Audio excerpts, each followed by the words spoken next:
Testing, testing, 1, 2, 3, 4. Hello, Dr. Angelini. If you could mute, unless you have a question, if you could mute your mic, then we won't get the echo that we're receiving. All right.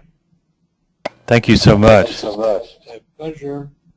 I would like to introduce, we're still getting rebound there. Tell you what, we'll mute from here.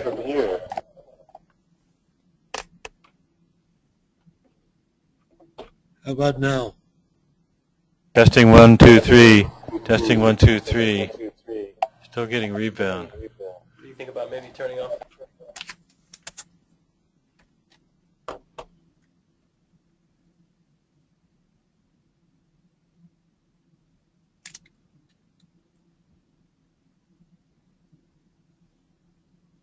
Do you think it's from me?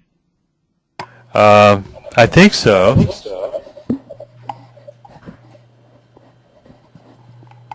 My technical people are temporarily out of the room. Okay. All right. So have you muted yourself there? I can mute myself. I think so. Should be something to mute yourself. Usually I can mute Like you. this? I can't mute you for some reason. I've got mute all. Okay. Testing 1, 2, 3, 4. Testing 1, 2, 3, 4. We don't hear it. It's okay now. So I think we're doing okay. Except I muted myself. That's why. We don't hear anything. Testing 1, 2, 3, 4. Now I'm unmuted, and we don't have an echo, so we're okay. So Can you hear us? Can you hear me now? Can you hear me? You'll have to unmute yourself to tell me you can hear me, or else you can send me a message in the chat area. An hour goes by, and he's like, "Have you started yet?" Type me a message. So how do we know that they can hear us? We don't. And let's see. Let's do this. Mm-hmm.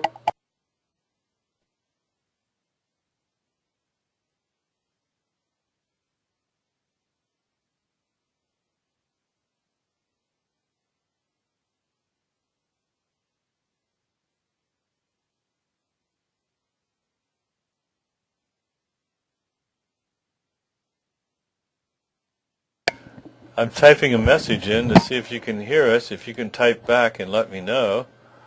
I just sent that to you. Can you hear us? Can you hear us? Testing 1, 2, 3. Can you hear us? If you can type in that you can hear us, then we'll know.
Dr. Angelini, can you hear us?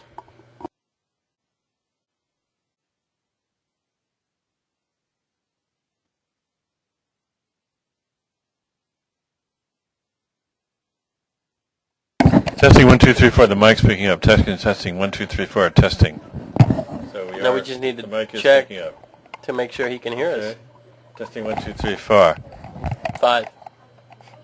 6.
Hey, Dr. Angelini, can you hear us now? Dr. Harrison's calling your phone just in case we haven't been able to get in touch with you.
Okay, I've got to where we can see that you said you can hear us. So I found that. And then you said we are muted but do not hear now, Dr. Angelini, 517, so it's 518. Could you signal one more time that you can hear us, and we will start, okay? Testing 1, 2, 3. Please signal you can hear us. All you have to do is write a question, and then we will start. Hello, John. It's nice to have you. Thanks for attending. We can hear you. Okay, we're going to start our presentation then. I'd like to introduce Dan Bali, who's our fourth-year medical student. He'll be presenting with Dr. Alberto Morales, and we have multimodality imaging of a very interesting case of Takotsubo. Dan, take over. Hi, this is Dan. Get this out of your way. Maybe scroll back up to the top. Yeah, you can move that out of the way. There you go. This is how we do it. Okay. So today we present to you Miss X, who's a 52-year-old Caucasian female who presented to the clinic with a 2-day history of shortness of breath, chest pain exacerbated by deep breathing, nausea and vomiting, heavy feet after a 15-mile bike ride. This is quite unusual for the patient since she is very active and exercises about 6 hours per day. She's also complaining of weakness, and she reports a recent URI after a scuba diving trip to the Bahamas. Since then, she's been having a feeling of full feeling in her head, which is accompanied by headaches. Also, she reports recent stress, which has been significant, and she has been developing elevated blood pressure along with the stress. She reports a similar episode a few years back where she was experiencing a lot of stress, which was also associated with elevated blood pressure.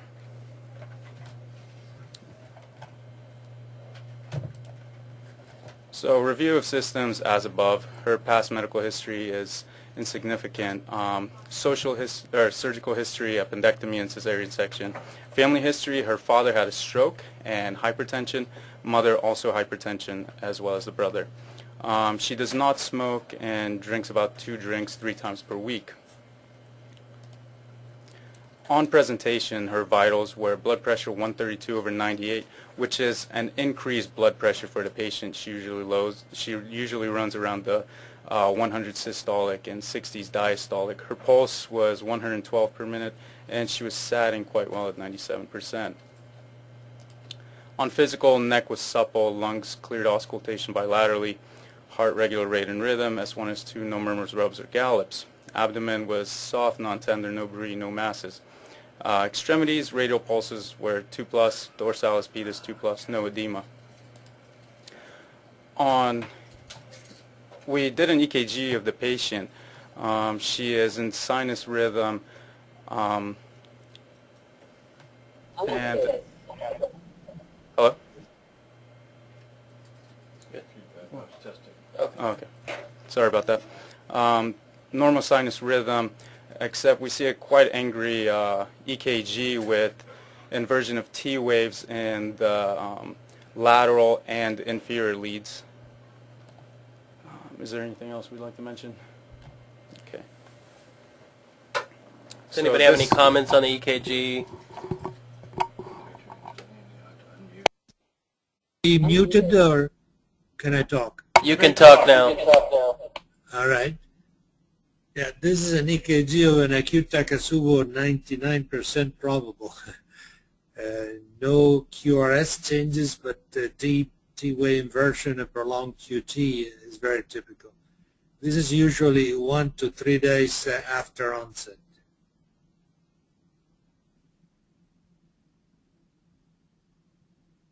You hear me? Yes, we can hear you. Do you have any? What do you think about the subtle ST elevations? Yeah, it's very typical. It's not the very acute phase. Usually there is a phase with more obvious ST elevation like in V2, but eventually everything is ST depression, prolonged QT, and the gradual resolution of the negative T wave over a week or 2 weeks. This is definitely consistent with Takotsubo. Now, can you also diagnose pericarditis from this EKG? No. Okay, thank you. So afterwards, we did a limited echo of the patient's heart. I think we have some images for that. Do we have images of the echo, Dr. Harrison?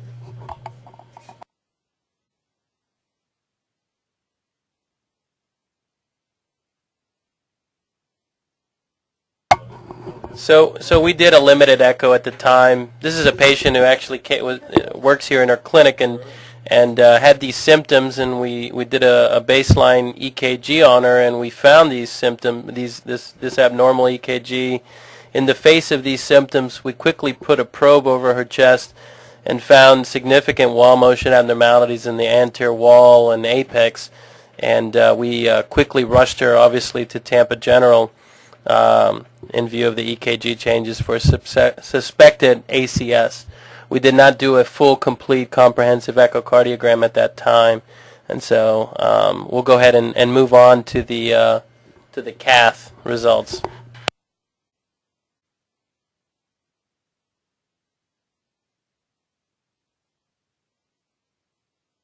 Okay. So first, upon entering the ER, the patient had labs drawn. No significant abnormalities, maybe some lower H&H platelets at the lower level of normal. Now, we have the cardiac cath. We're going to pull that up now.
Bear with us one moment. We're trying to pull up the CATH report right now, the CATH images.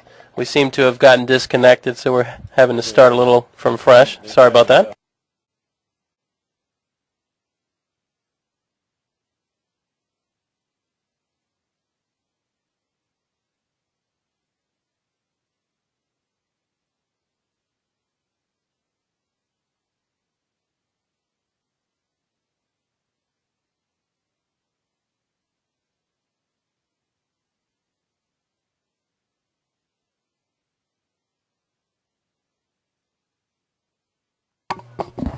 Okay, we've got the emergency cardiac cath, and as you can see that there's limited wall motion by using the coronary artery as an epicardial marker.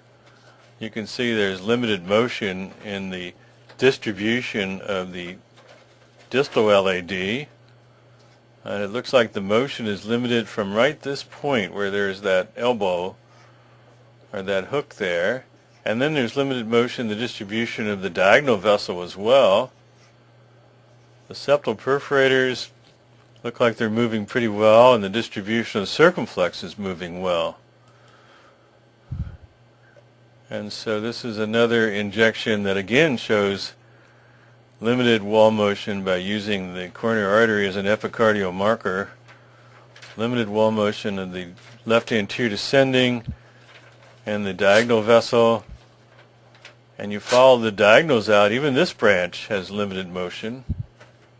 So this whole segment does seem to have a coronary distribution. Frequently it's said that it doesn't match a coronary distribution, but this matches quite well the distribution of the mid-LAD diagonal system.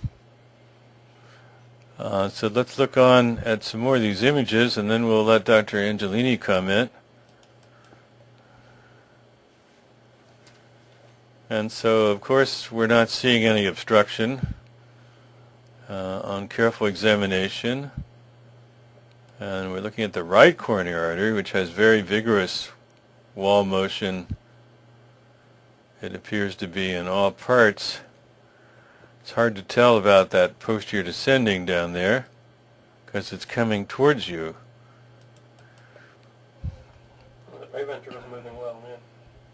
And so down here, there is Right ventricular motion, posterior descending, looks like it's moving pretty good up until just maybe the little distal part of it there may not be moving as vigorously. So that could be sort of riding a little slower. And then here's our LV gram, probably with the hand injection, and that looks a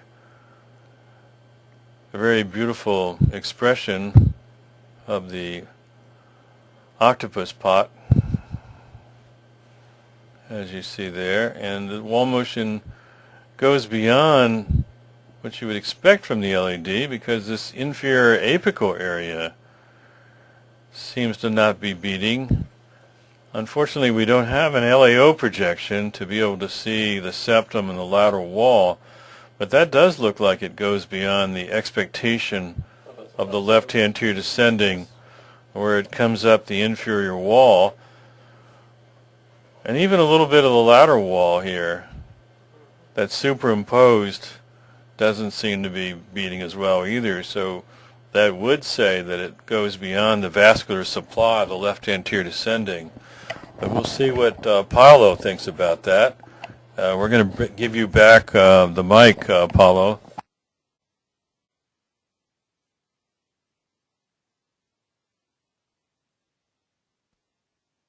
You're unmuted, Dr. Angelini. Wonderful. So this is definitely a typical presentation from the symptoms, from the point of view of the EKG, and now from the point of view of not finding coronary disease at this stage, and a typical apical ballooning with a fairly symmetrical area of hypoakinesia around the apex. It's both the anterior wall, but only mid-distal, and the inferior wall mid-distal. So it's definitely not the territory of a single artery, but it is a territory of the whole heart around the apex. So it looks like it is neurogenic in character, in distribution, but we cannot say by this evidence what is the cause and the pathogenesis, but just guess that this is a neurogenic event.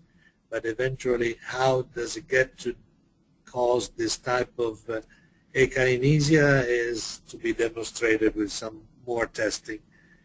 Do you know at what time the symptoms occur before the test? It was about 2 to 3 days, I believe. That's what, yeah. Hold on a second. You see, in the first, if the patient had the symptoms on and was studied in the next 30 minutes or so, you could see narrowing of vessels. Sometime it was well demonstrated during a cardiac arrest or coming out of a cardiac arrest as the first symptom of Takotsubo, and eventually with nitroglycerin resolving that part of the pattern of coronary spasm, but remaining a case of hypokinesia of the apex.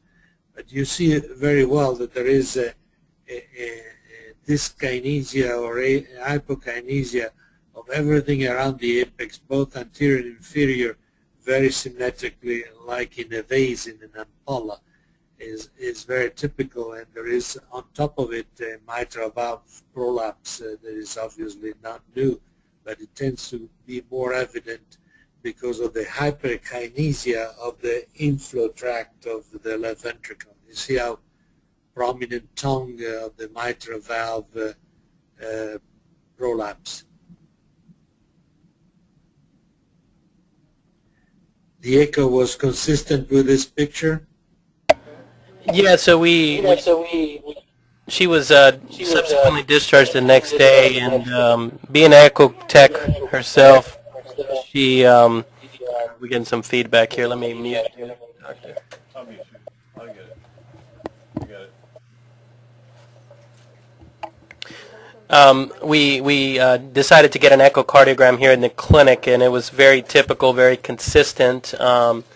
I don't have the, I do have the echo. It'll be a moment, but we do have a cardiac MRI that was actually done several days later that we'd like to show. One of the interesting things that we're going to show at probably on a follow-up visit is that this patient, being echo tech herself, has been able to get serial echoes on her heart on a daily basis and follow the resolution of her cardiomyopathy. And so we'll at some point put all these images together, including a post-cardiac MRI, which she's scheduled for next month, and hopefully be able to have something to write up and to follow the resolution pattern of a Takotsubo.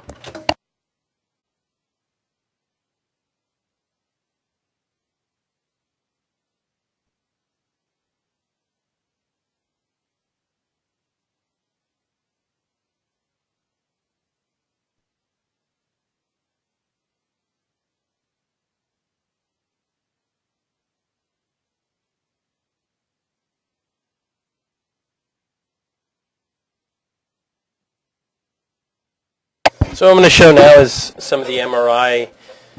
So this is a typical vertical long axis, similar to a two-chamber view, and you can see the very classic from a mid-wall to apex, relative pretty much severe akinesis to akinesis with relatively preserved basal wall motion. Calculation of the ejection fraction turned out to be about 44% with some mild left ventricular enlargement and no significant. This patient has a history of mitral valve prolapse and typically has a very nice posterior leaflet scallop prolapse, and it's with a nice mitral regurgitation that was not being able to be seen on echocardiogram. This cardiac MRI, probably likely related to this cardiomyopathy with possibly some tethering and pulling. So this is a very nice classic picture. So with MRI we're able to do a little bit more. We're obviously able to perform some tissue characterization. So let me show some more images here before we move on to that. So here we have what do we have here?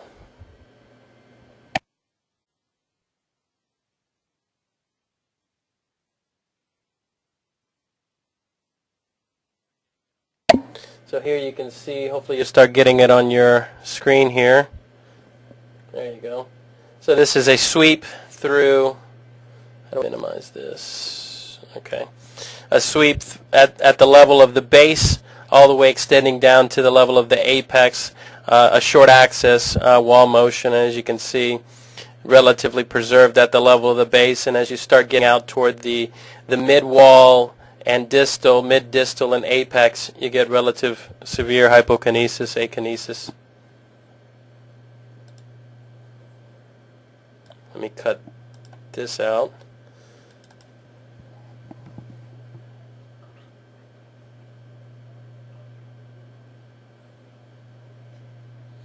Here's a 4-chamber projection, and here you can see nice basal. The right ventricle is functioning very well. There's a little bit of left atrial mild enlargement on measurement, and a little bit hard, but you can see the apex is not moving very well, and the mid walls are not moving very well here.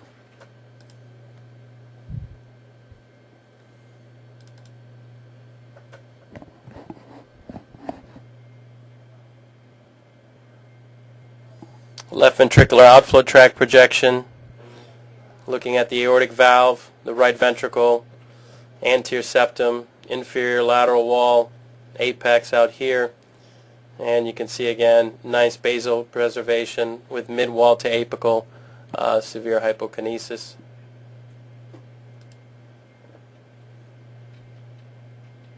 One of the nice things we're able to do with MRI is calculate a pretty good ejection fraction, obviously, because we're able to take into account all the walls, whereas echocardiogram, oftentimes we calculate ejection fraction by comparing one wall to another wall. Before I move to that, let me get perfusion.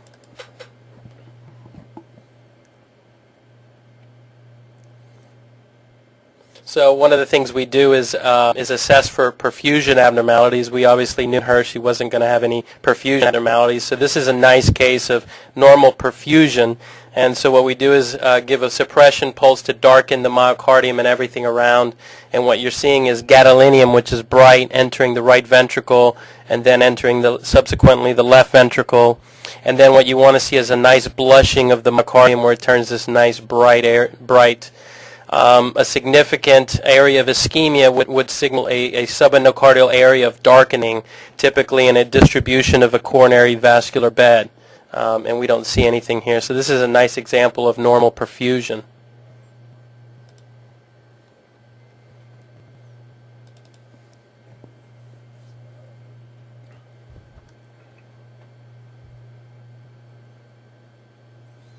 So once we give gadolinium, then we're able to assess viability and scar burden. And in patients with Takotsubo, we do not expect there to be myocardial necrosis, and thus there should be no scar. But we're able to identify patients who indeed may have had prior ischemic damage, may have myocarditis, may have other things. And interestingly, in this patient, so in viability imaging, the way we do it is we give gadolinium and we wait typically 10 minutes, and there's a nice, in normal myocardium, there's a nice wash in and wash out of gadolinium, and so by the time we image 10 to 15 minutes later, we want to see that the myocardium is nice and dark. And so nice dark knolled myocardium is what we expect the normal. And so areas where there's acute damage or scar burden, there's increase in interstitial space. And so what happens is the gadolinium enters at a slower rate and leaves at a slower rate. And so we're able to capture the gadolinium 10 minutes later due to the poor wash in, poor wash out, as well as enhanced extracellular space. And so that shows up as a bright area. And so as you can see here, this is a normal delayed enhancement, and the myocardium is nice and knolled, and there's no evidence of scar burden. One thing you do realize here is that there is this bright signal that surrounds the myocardium. I don't know if you can see that. That's actually the pericardium. And so what happens is the pericardium is actually an avascular structure, but when it gets inflamed and inflamed as in pericarditis, you get this neovascularization from granulation tissue and inflammatory cells that enter that space. And now gadolinium can enter, and it shows up as a bright signal that surrounds the myocardium. So this patient indeed has pericarditis in addition to Takotsubo. And so I guess the main question is, which came first, the chicken or the egg? And we'll talk about that as we move on through the talk.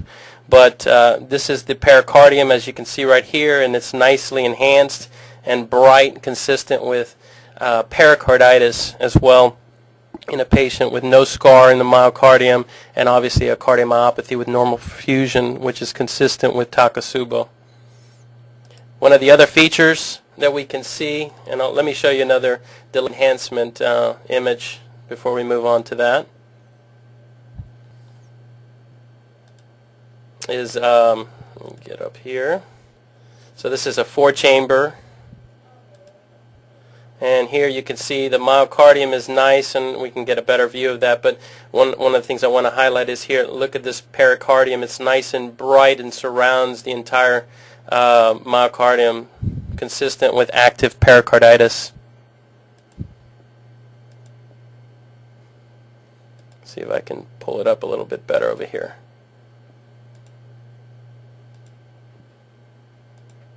Okay, not going to show up as good there. So circumferential pericardial inflammation, and then we can perform T2 weighted imaging, which allows us to see edema in various tissues, which is very non-specific but very sensitive. So any type of fluid that is in the tissue, we can see it, and that fluid could be built up due to inflammation, infection, infarction, ischemia, trauma, whatever the cause may be. We can see edema, and it's non-specific, but it tells us that there's been some injury. And so inflammation, one of the key components of inflammation is water in the interstitial spaces, and that's what we can see with cardiac MRI. And so here we have a basal slice. Oops. Let's see if we can pause that. So this is a basal slice, and this is normal. Consistency, normal intensity of the myocardium at the level of the base. Actually, I think I have better pictures. Let me see if I can pull those up real quick. It's probably in the slide, isn't it? That one, yes. The pictures. Yeah. Let me pull this one up.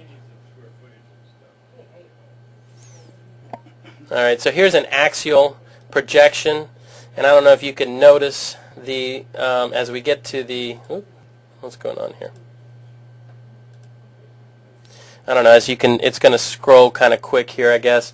If you can envision, here's the base right here. It's nice and dark, and as you spread towards the apex, you see significant brightness at the level of the myocardium. That's consistent with significant edema, and as you can see, the edema, see if I can catch it, the edema gets significantly brighter as you reach the apex.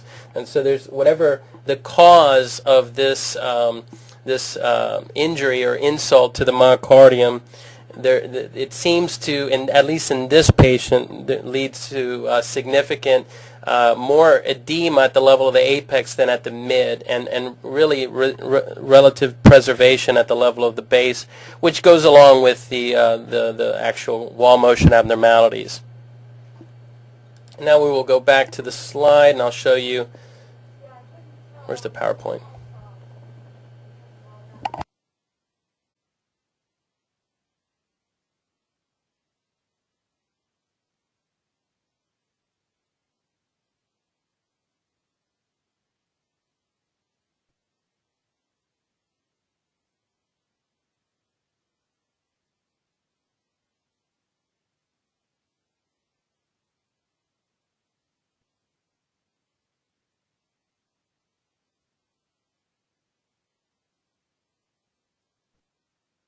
One second while we reload our PowerPoint presentation.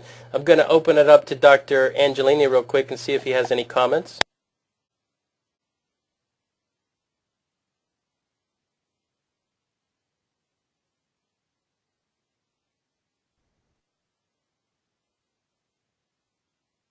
Unmuted. Am I on? Yes, we can hear you. All right. The question I had is, at what time was the MRI done? How many days after presentation?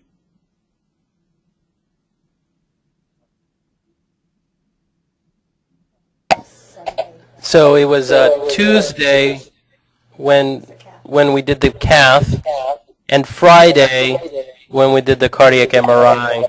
So we're looking at about 3 to 4 days.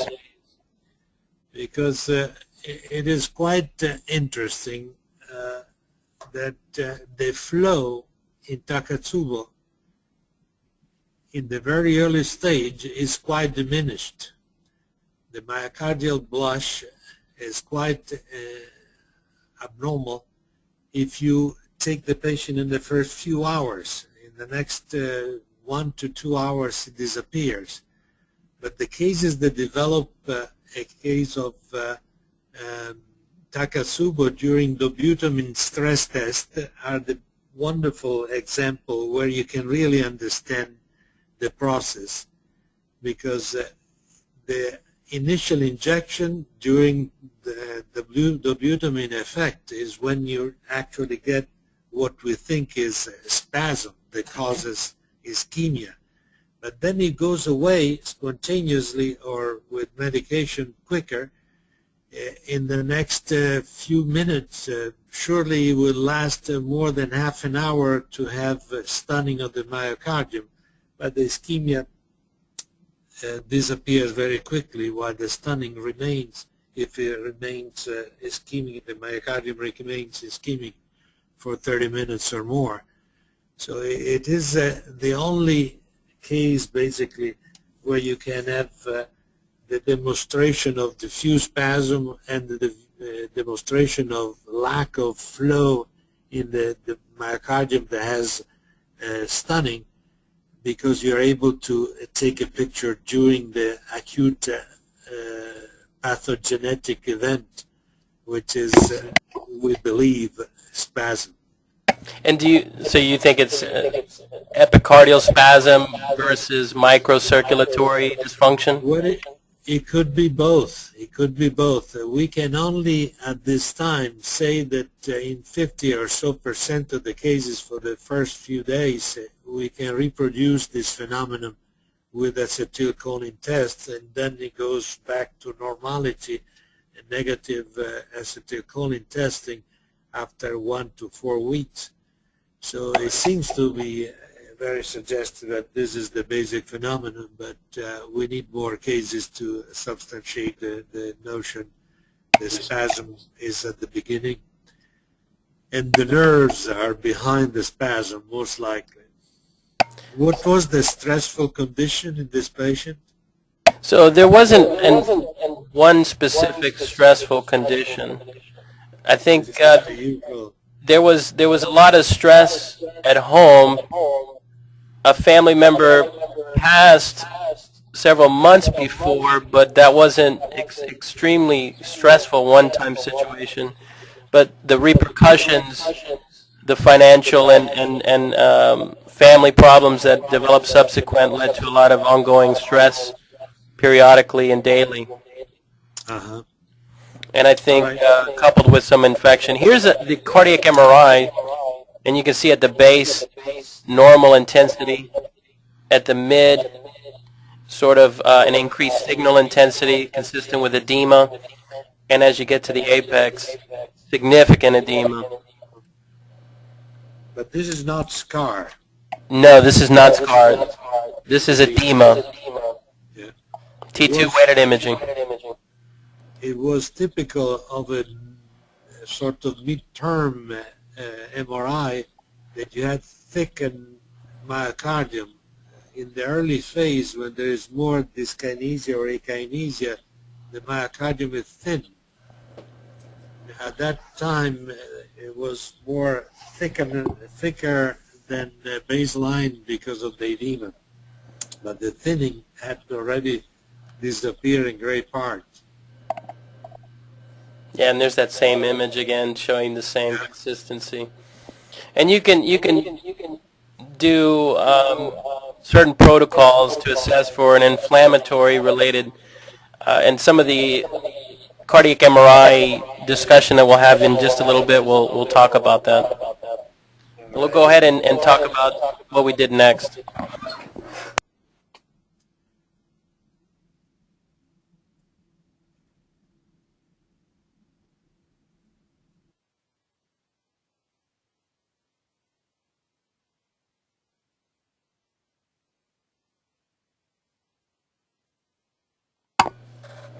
So afterwards, we did the rapid infectious disease identification test, which tests for bacteria, protozoa. We did not test for viruses, but it came back negative for bacteria, so we did not find an infectious cause for this patient's Takotsubo. So eventually we found out the patient had Takotsubo. Now we can put a name on her. So let's talk about Takotsubo. It's a disease of many names. The first one coming from Japan, because the heart actually looks like a pot used to capture octopuses, hence the name Takotsubo. Afterwards, the names afterwards came from the way it was visualized via imaging techniques. Later on, it was named after the situations it was induced by, such as stress, hence the name stress-induced cardiomyopathy and broken heart syndrome. On presentation, the most common is chest pain and dyspnea. Others can be pulmonary edema, cardiac arrest, as you mentioned earlier, cardiogenic shock, arrhythmia, syncope, weakness, cough, and fever. The greatest association is with stress, as we said earlier, such as death of a loved one, public speaking, anxiety, stress testing with dobutamine, and thyrotoxicosis. Some of the complications are arrhythmias, ventricular rupture, mural thrombus formation, circulatory collapse, and sudden death. So pathophysiology, we're still unsure of the exact mechanism, but there have been many proposed ones, such as vasospasm, microcirculation disturbance, obstruction of left ventricular outflow tract, catecholamine-triggered myocyte injury, emboli with spontaneous fibrinolysis and fibrinolysis, regional myocarditis, and inflammatory/infectious. So we'll go on into the inflammatory aspect of Takotsubo. So there was a study done by Kawai where they took biopsies of hearts with myocarditis and Takotsubo. So the main differences they found were that inflammatory cells in myocarditis actually came in and damaged healthy myocytes, whereas in Takotsubo, the main role of the inflammatory cells was to come in and clean up damage after it was already done. There was another study which tried to develop some criteria for diagnosing Takotsubo with CMR. And they had a total of 90 patients with Takotsubo from 2 different institutions. And the patient characteristics were a median age of 71. Most of the patients were females. Most of them had a stressful event occur. There was a positive troponin. EKG had positive changes. Most of the patients had hypertension, and smoking and diabetes were not that relevant. Our patient, in fact, was 52 years old. She was a female, had a stressful event. We were not sure of the troponins because due to the presentation and all, they were not done. She did have EKG changes, as we saw previously, and she did experience hypertension. Now, the CMR results in the study were most commonly you would see apical ballooning. Secondly, you would see midventricular ballooning. Basal ballooning was not as common, as these findings are also similar in the general in other studies. The average left ventricular ejection fraction was 45. Our patient's ejection fraction was also 45%, and diastolic volume was 136 plus or minus 29, and systolic volume was 72 plus or minus 23. So our patient's results were quite similar. She did present with edema on her MRI, and late gadolinium enhancement was not present in 3 and 5 standard deviations. She did present with pericarditis, which was not mentioned in the study. I just thought we should outline that. So during follow-up 3 months later, most of the irregularities resolved. So ejection fraction went up, apical ballooning went down, edema went away, and ejection fraction went back to pretty normal. So other results on MRI were positive inflammation, which was measured with the Lake Louis criteria for myocarditis. They also showed pericardial effusion in 53% of the patient, right ventricular involvement, pleural effusion, and thrombi in a few of the patient, 2%. During follow-up, pretty much everything resolved. So the study conclusions were that you could possibly diagnose Takotsubo with just MRI. By typical patterns of mid and apical left ventricular dysfunction, edema in the mid and apical myocardium, absence of late gadolinium enhancement, and myocardial inflammation values. And also after after recovery, you could see left ventricular wall motion abnormalities resolve, inflammatory parameters and late gadolinium enhancement go away as well. But, of course, the diagnostic accuracy of these criteria should further be studied. So there was a good review article of a few case studies on pericarditis and Takotsubo to try to evaluate the relationship between the two disorders. So they came up with two hypotheses of how this occurred. So one of them said that due to the inflammation or maybe even myocarditis, the pericardium was affected through extension of the inflammation into the pericardium. Another theory was that the acute pericarditis caused the Takotsubo. But once again, further study is warranted to evaluate this relationship. So these are the case studies that were present in the review. So in half of them, the pericarditis occurred after Takotsubo was diagnosed, and in the other half, Takotsubo or pericarditis was found at the time Takotsubo was diagnosed.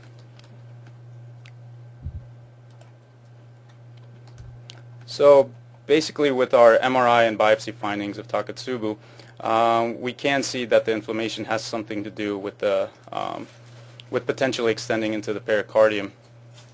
And it is important to recognize that pericarditis can be present with Takotsubo because of using thrombolytic therapy, which could potentially lead to cardiac tamponade or other. And it has happened in one or two cases. Yeah, and it actually happened in one of the cases. So right now we're using the MAYO criteria to diagnose Takotsubo. So basically you would see regional wall motion abnormalities. You would have an emotional or physical stressor. You would do a cardiac cath to evaluate for coronary disease, and you would try to you would find that there is no coronary disease usually in most of the patients with Takotsubo. Also new EKG abnormalities and modest elevation in troponin levels. And you also have to rule out pheochromocytoma or myocarditis. Now, as we mentioned, right now we're still using the EKG and the criteria, so ST segment elevation, non-specific ST T-wave changes, prolongation of the QT interval, and as in our patient we saw deep symmetric T-wave inversions. This is the cardiac cath showing clean coronaries. But you can see non-obstructive coronary disease incidentally. Yeah, yes, but you can see non-obstructive coronary disease incidentally in some cases of Takotsubo. And here's the apical ballooning, midventricular and apical. On echo, you would usually, classically, you see apical to midventricular left ventricular akinesis, but there are other variants of the disease, which is midventricular akinesis with apical sparing, basal akinesis with midventricular and apical sparing, and a changing pattern of wall motion abnormality. So the significant points here are that inflammation does have a major factor in Takotsubo, as stated with the MRI and histological findings. Pericarditis needs to be evaluated further, as does infection. So, to our knowledge, we are the only institution that recorded the progressive resolution of the apical ballooning via echocardiogram. We were lucky enough to have that the patient was actually an echo tech, so she was able to perform continuous echoes on herself pretty much every day following her episode. You want to include anything else? Okay. So hopefully at some point we'll be able to maybe give you guys an update as to the progression, the follow-up, and the repeat cardiac MRI, and maybe have some more information for you. At this time we'll turn back to Dr. Angelini for comments. You are unmuted. Thank you. You are unmuted. Thank you. I think the message that is coming through in the presentation is that pericarditis is frequent in Takotsubo. And this is not known to me and not very clear from the literature I know. Having some tendency minimal, like in this case, I think, amount of pericardial fluid is not unusual in acute infarction, but pericarditis is more than pericardial fluid. And I wonder how sound is the diagnosis of pericarditis in place of just mild pericardial effusion, is in your opinion at the end of one case experience?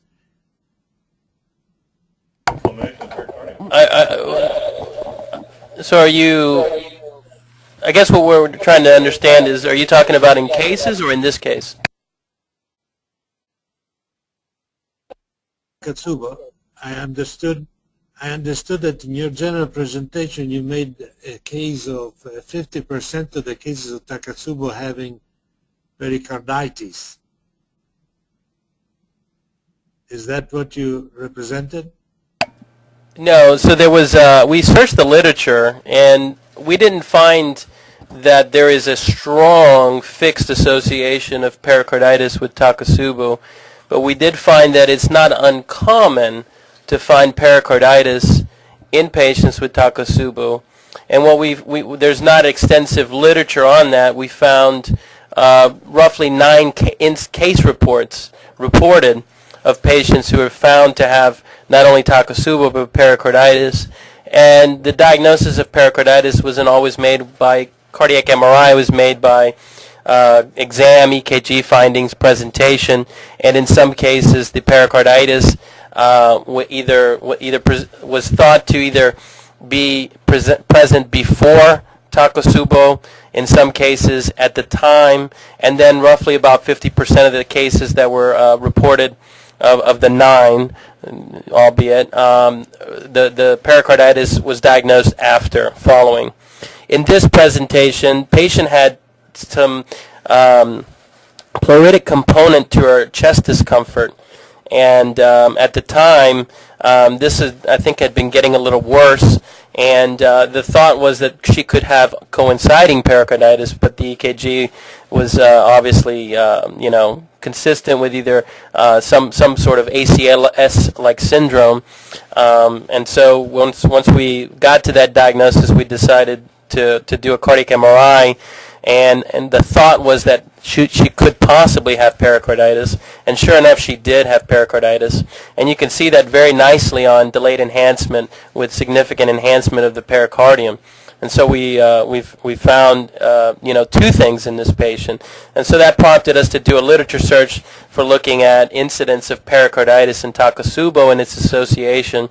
And at this time, it's not very clear whether or not they're incidentally found together, or that pericarditis could trigger possibly pain and catecholamine surges similar to what we've seen in other patients, or that maybe the whatever insult that led to the Takotsubo also led to some secondary inflammation to the pericardium.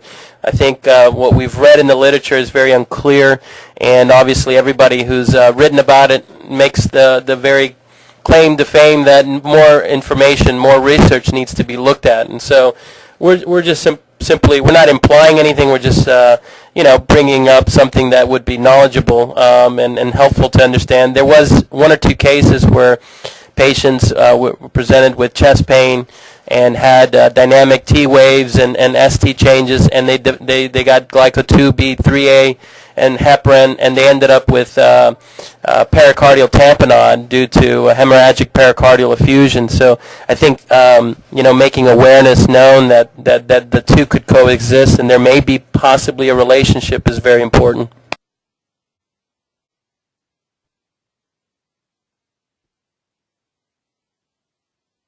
Unmuted. Yeah, the only structural secondary pericardial effusion that I know in Takotsubo is from rupture.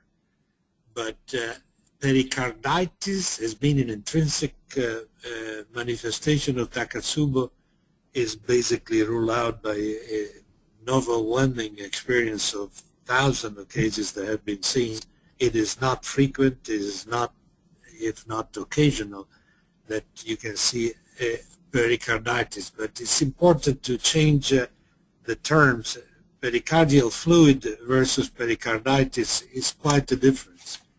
If you have only a little fluid, and I don't know if you can call this, for example, something like 50 or 75 cc's of pericardial fluid in the early stage of Takotsubo, is different than if you have a pericardial rub. That's an important thing. Or an hemorrhagic pericardial fluid, that's an important change. But those are different than pericarditis. Yeah, and I agree. Right now, at the time, the diagnostic criteria for pericarditis diagnosis is really, if you have 2 out of 5, one being the classic chest pain syndrome, classic EKG changes, pericardial rub or friction rub, and then a pericardial effusion. So right now, at least right now, it's in the diagnostic sort of algorithm for diagnosing pericarditis. I see, trivial pericardial effusions all the time, and sometimes in patients who indeed have pericarditis don't have a pericardial effusion. So it may be sensitive, but it's very nonspecific, just like you say. And so I have found cardiac MRI to be very useful in patients who have rip-roaring pericarditis with minimal symptoms or very lack thereof of clinical features to diagnose it. And we've been able to diagnose a lot more cases. And so I agree with you. I think just a simple pericardial effusion could mean a lot of different things. I think as you start seeing more, material with the pericardial, such as a hemorrhagic effusion and so forth, then you start becoming more specific. But it's very difficult at this time, just with a trivial or small pericardial effusion, to attribute that purely to pericarditis.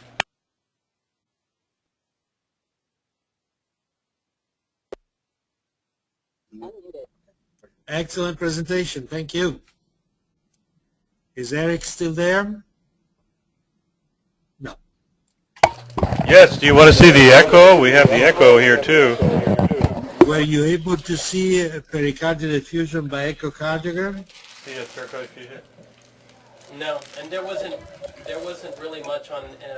There wasn't hardly any on the MRI. There was none. Let's see the echo here. Very trivial. Let's see. Hang on here. We'll get the echo up.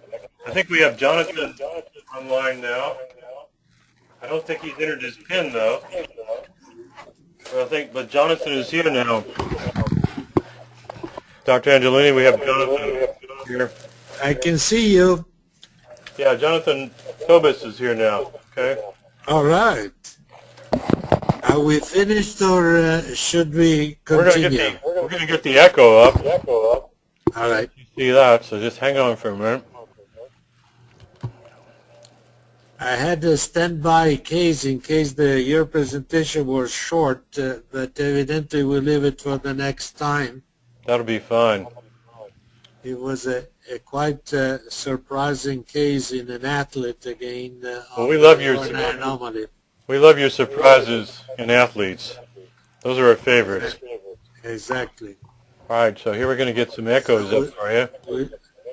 We leave it for April. No, for May. Great. Oh, is this the gentleman with football player? No, a new one. So which echo you want to start with? March 23rd? March 20th. Here we go. 19th? Yeah, the 19th. Here we go. Let's start with this one. And we'll bring this up. This was the echo that we did as actually the echo tech herself, during the Takotsubo, did an echocardiogram on herself. Did she make the diagnosis on herself? She participated in the making of the diagnosis and was relieved to know that she wasn't having a heart attack in terms of coronary artery disease. That's very good. She was very happy about that. Excellent. 20th is a proper echo when I got out of hospital. Okay. She was in the hospital overnight, and then basically decided they couldn't keep her there any longer because she was going stir crazy. Would you call this pericarditis? I did. A little bit. Ooh.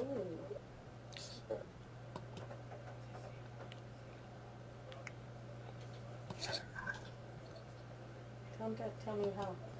Yeah, so we just show you this, and the pericarditis was symptomatically, it sounded like pericarditis.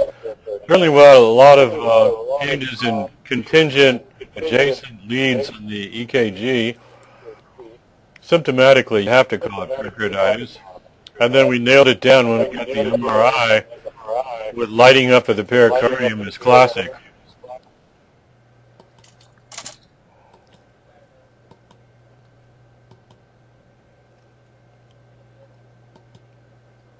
And then we can move on to the next echo. And we have serial echoes daily.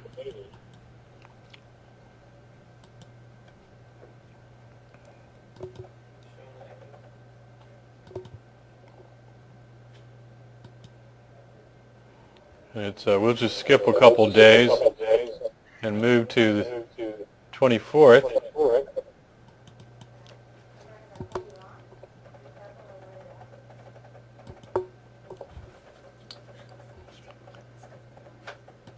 Do you see pericardial fluid anteriorly or nothing? I don't see anything on this one. She's got prominent epicardial fat with no confusion.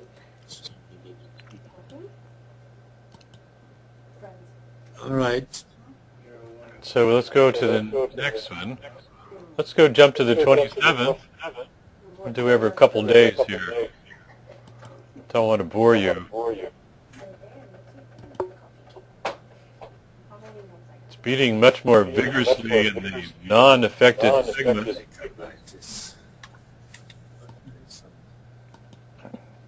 It appears that there has been improvement.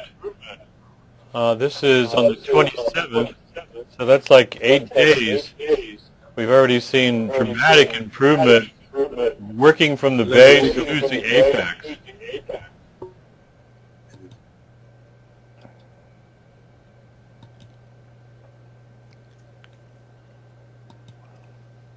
All right. Let's go to final echo. Looks like we have April the 7th, which is 20 days. 2 days ago. That looks good. Normal. Yep. Oh, that mid wall looks a little bit. Looks very good to me. Excellent. So let's see if... Eric, if you have a minute, I'd like to ask you a question. Yes, go ahead. It's about MRI and tattoos. You know what tattoos are? Painting of the skin with tattoos is supposed to be a... Okay, tattoos, it's supposed to be a contraindication if you have metallic ink. And you have to distinguish if there's metallic ink. Otherwise, you can get a problem. But you can send the patient to get lasered and then return for the MRI, since we're very committed to doing MRI. You could analyze, you could put something over it, like we have these magnetic sensors that we test people for metal detectors, and if it's positive, then it's contraindicated. If it's negative, it's not. Like a magnet? Yeah, sir, we have a metal detector that we use, and if the metal detector is only for ferromagnetic material, and so that'll beep, and so we pass that over the person's body and over the tattoo, And if it's positive, then we know it's ferromagnetic.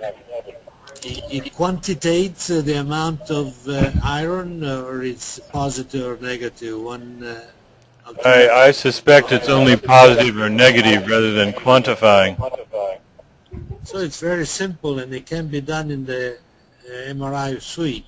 Yeah, very simple. We always do that. We have it available at all times, and anytime we have visitors or patients that we're unsure of, we pass it over them.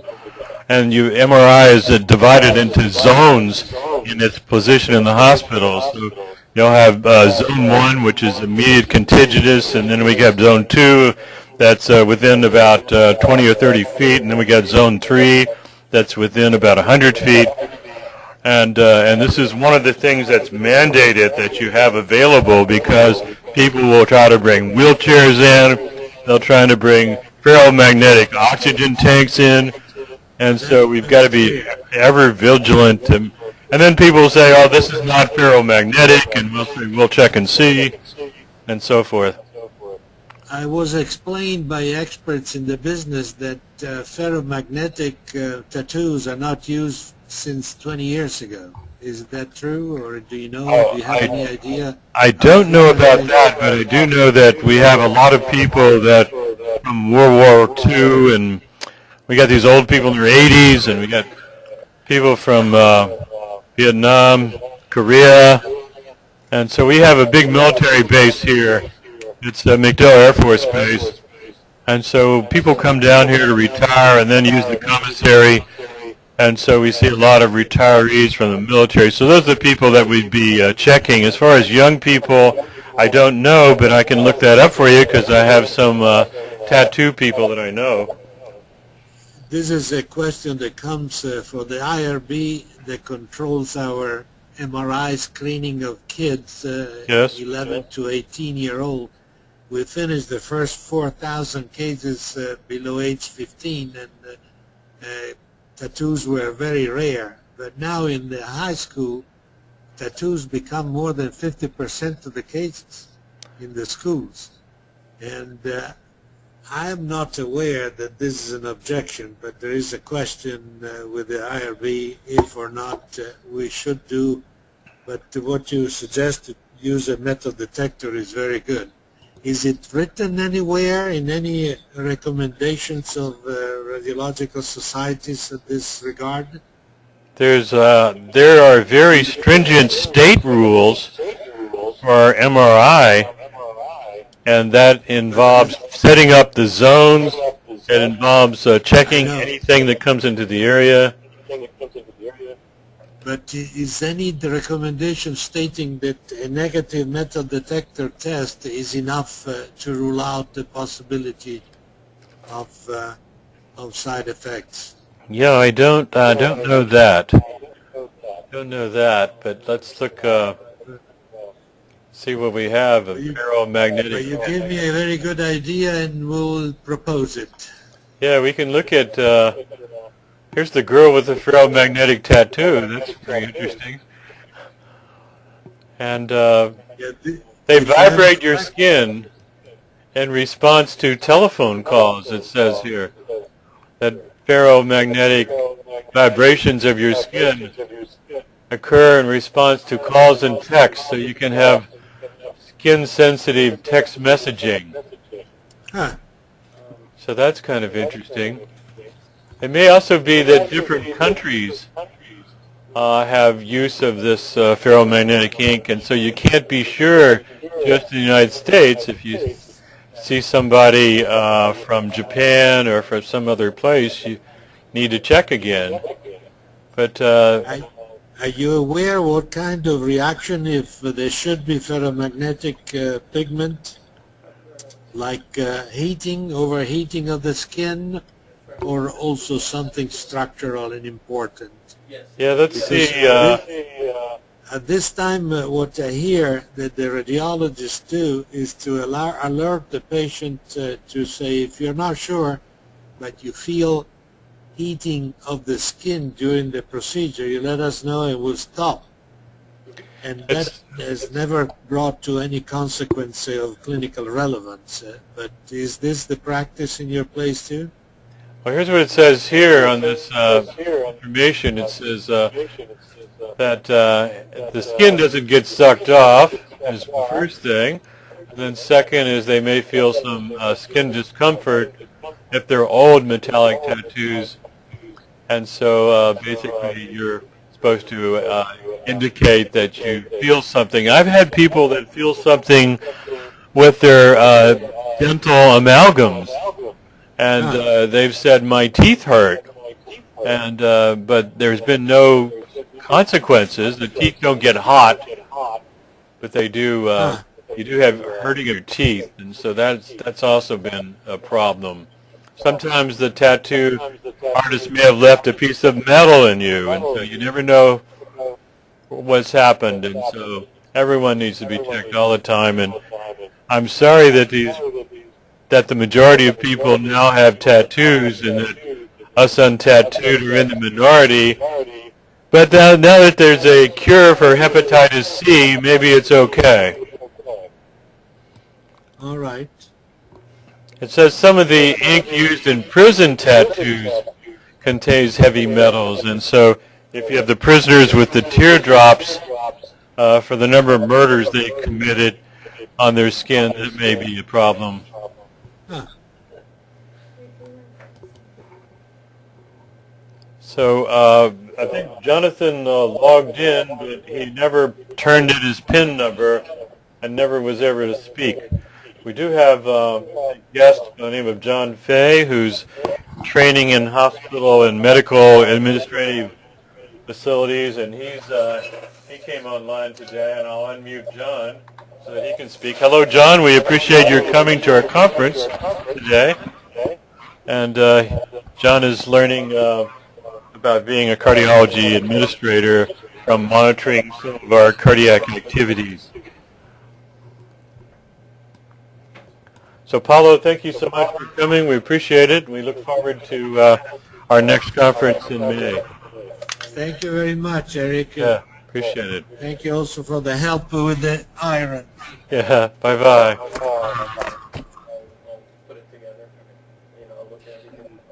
Bye-bye, John. We'll see you later.